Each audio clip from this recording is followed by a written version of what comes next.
उठकर कमरे का दरवाजा बंद कर दिया। जल्दी ही रचना चाय लेकर आ गई, लेकिन बीडीओ साहब ने चाय को छोड़ रचना को पकड़ लिया। रचना उसकी पकड़ से छूटने की कोशिश कर रही थी, लेकिन झूठ नहीं पा रही थी। बीडीओ साहब ने प्यार से उसको सलाह देते हुए कहा, देख रचना, अगर इनकार करेगी तो बदनामी तेरी ही होगी, लोग यही कहेंगे। शादी के बाद रचना कितनी खुश थी। उसका पति उसे जी जान से प्यार करता था, हमेशा उसे खुश रखने की कोशिश करता था। वह खुद तो दिन भर हाथ तोड़ मेहनत करता था, लेकिन रचना पर खरोच भी नहीं आने देता था। मोहल्ले वाले रचना की एक झलक पाने को उत्सुक रहते, पर रचना की यह खुशी ज्यादा टिक न सकी। उसका पति खेत में काम कर रहा था, वहीं उसे जहरीले सांप ने काट लिया, जिससे उसकी मौत हो गई। बेचारी रचना अब विधवा की जिंदगी जीने को मजबूर हो गई, क्योंकि उसका पति विरासत के रूप में अपना कर्ज ही छोड़ गया था। किसी तरह कर्ज लेकर पति का अंतिम संस्कार तो कर दिया, लेकिन कर्ज चुकाने की बात सोचकर वह घबरा जाती थी। उसे भूख की तड़प का भी एहसास होने लगा था। जब भूख से बिलखते बच्चे के रोने की आवाज लग जाए तो रचना का सीना छलनी हो जाता, पर वह करती भी तो क्या करती। जिस रचना की एक झलक देखने के लिए मोहल्ले वाले तरसते थे, वही रचना अब मजदूरों के झुंड में काम करती थी। एक दिन गांव के सरपंच रचना से कहा, बीडीओ दफ्तर से तुम्हारे पति के मरने पर तुम्हें 30,000 रुपए मिलेंगे। मैंने सारा काम पूरा कर दिया है, तुम कल बीडीओ साहब से मिल लेना। अगले ही दिन रचना ने बीडीओ दफ्तर जाकर बीडीओ साहब को अपना सारा दुखड़ा सुना डाला। बीडीओ ने पहले तो गलत नियत से रचना को ऊपर से नीचे तक घूरा, उसके बाद उन्होंने खुद ही फॉर्म भरा, उस पर रचना के अंगूठे का निशान लगवाया और एक हफ्ते बाद दोबारा मिलने को कहा। रचना बहुत खुश थी और मन ही मन सरपंच और बीडीओ साहब को धन्यवाद दे रही थी। एक हफ्ते बाद रचना फिर बीडीओ दफ्तर पहुंच गई। बीडीओ साहब ने रचना को कुर्सी पर बैठने को कहा। रचना ने शर्माते हुए कहा, नहीं साहब, मैं कुर्सी पर नहीं बैठूंगी, ऐसे ही ठीक हूँ। बीडीओ साहब ने रचना का हाथ पकड़कर कुर्सी पर बैठाते हुए कहा, तुम्हें मालूम नहीं है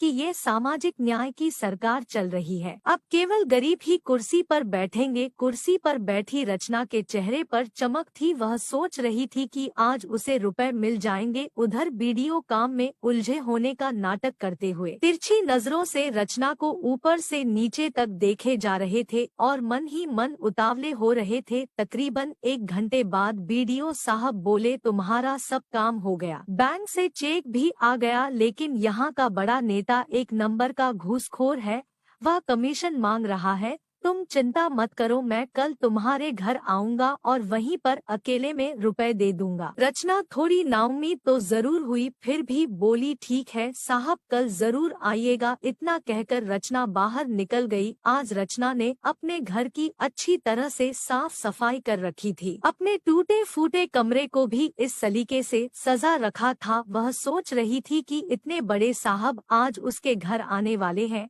इसलिए चाय नाश्ते का भी इंतजाम करना जरूरी है। ठंड का मौसम था, लोग खेतों में काम कर रहे थे, चारों तरफ सन्नाटा था। बीडीओ साहब दोपहर ठीक 12 बजे रचना के घर पहुंच गए। रचना ने बड़े अदब से बीडीओ साहब को बैठाया। आज उसने साफ सुथरे कपड़े पहन रखे थे, जिससे वह काफी खूबसूरत लग रही थी। आप बैठिए साहब, मैं अभी चाय बनाकर लाती हूँ, बीडीओ ने मुस्कुराते हुए कहा। अरे नहीं, चाय की कोई जरूरत नहीं है, मैं अभी खाना खाकर आया हूँ। मना करने के बावजूद रचना चाय बनाने अंदर चली गई। उधर रचना को देखते ही बीडीओ साहब अपने होशो हवास खो बैठे। अब वह इसी ताक में थे कि कब रचना को पाने का मौका मिल जाए। उन्होंने उठकर कमरे का दरवाजा बंद कर दिया। जल्दी ही रचना चाय लेकर आ गई, लेकिन बीडीओ साहब ने चाय को छोड़ रचना को पकड़ लिया। रचना उसकी पकड़ से छूटने की कोशिश कर रही थी, लेकिन झूठ नहीं पा रही थी। बीडीओ साहब ने प्यार से उसको सलाह देते हुए कहा, देख रचना, अगर इनकार करेगी तो बदनामी तेरी ही होगी, लोग यही कहेंगे कि रचना ने विधवा होने का नाजायज फायदा उठाने के लिए बीडीओ साहब को फंसाया है। अगर चुप रही तो तुम्हें रानी बना दूंगा। लेकिन रचना बिफर गई और बीडीओ साहब के चंगुल से छूटते हुए बोली, तुम अपने आप को समझते क्या हो? मैं 30,000 रुपए में बिक जाऊंगी। इससे तो अच्छा है कि मैं भीख मांग कर खा लूंगी। मैं विधवा कहलाना पसंद करूंगी, लेकिन रानी बनकर तुम्हारा खिलौना नहीं बनूंगी। रचना के इस बर्ताव से बीडीओ साहब का सारा नशा गायब सा हो गया। उन्होंने सोचा भी न था कि रचना इतना हंगामा खड़ा करेगी। अब बीडीओ हाथ जोड़कर माफी मांगने लगे। रचना चिल्ला चिल्ला कर कहने लगी, तुम जल्दी यहाँ से भाग जाओ, नहीं तो मैं शोर मचाकर पूरे गांव वालों को इकट्ठा कर लूंगी। घबराए बीडीओ ने 30,000 की चेक रखकर वहाँ से भागने में ही अपनी भलाई समझी। दोस्तों, इस कहानी से सीख मिलती है कि हमें बदनामी के डर से गलत चीजें नहीं बर्दाश्त करनी चाहिए। दोस्तों, कहानी अच्छी लगी हो तो शेयर करें।